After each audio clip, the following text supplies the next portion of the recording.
আজকে আলোচনা করব আপনাদের সামনে এফাজা কি। এই ধরনের 10টি প্রশ্ন এবং উত্তর আপনাদের সামনে আলোচনা করব এবং এই সব বিষয়ে আপনাদেরকে আজ বলবো। তো তাহলে আলোচনা করা যাক। 1 নম্বর প্রশ্ন হচ্ছে এফাজা কি। উত্তর, 10 জিলহজ তারিখে সকালে মুজদালিফা থেকে মিনার দিকে যাত্রা করানোর সম্মানজনক কাজকে এফাজা বলা হয়। 2 নম্বর প্রশ্ন, এ কাজটি কারা করত? এ কাজটি বনু আদওয়ানের অধিকারে ছিল এবং তারাই করত কাজটি। 3 নম্বর প্রশ্ন, হারাম মাস নির্ধারণ বা এগিয়ে পিছিয়ে নেওয়ার কাজটি কারা করত? উত্তর, এ সম্মানজনক কাজের দায়িত্ব ছিল বনু কেনাহা গোত্রের অন্যতম বনু তামিম বিন আদির।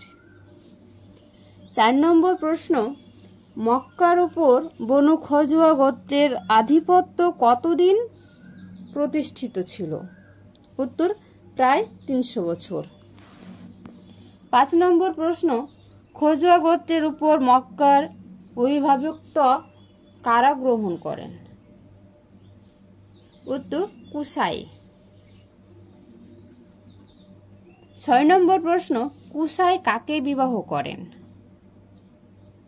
উত্তর, তৎকালীন মক্কার অভিভাবক খোজাই গোত্রের হোলাইল বিন হাবসিয়ার কন্যা হোবাকে বিবাহ করেন কুসাই। 7 নম্বর প্রশ্ন, হোলাইলের মৃত্যুর পর মক্কার অভিভাবকত্ব নিয়ে কাদের ভিতরে সংঘর্ষ হয়? উত্তর, খজুয়া ও কুরাইশদের মধ্যে সংঘর্ষ হয়।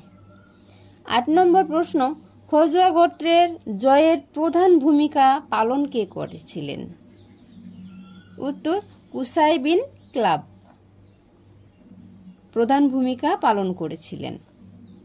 9 নম্বর প্রশ্ন, দুই পক্ষের যুদ্ধ মীমাংসার জন্য কাকে বিচারক মানা হয়?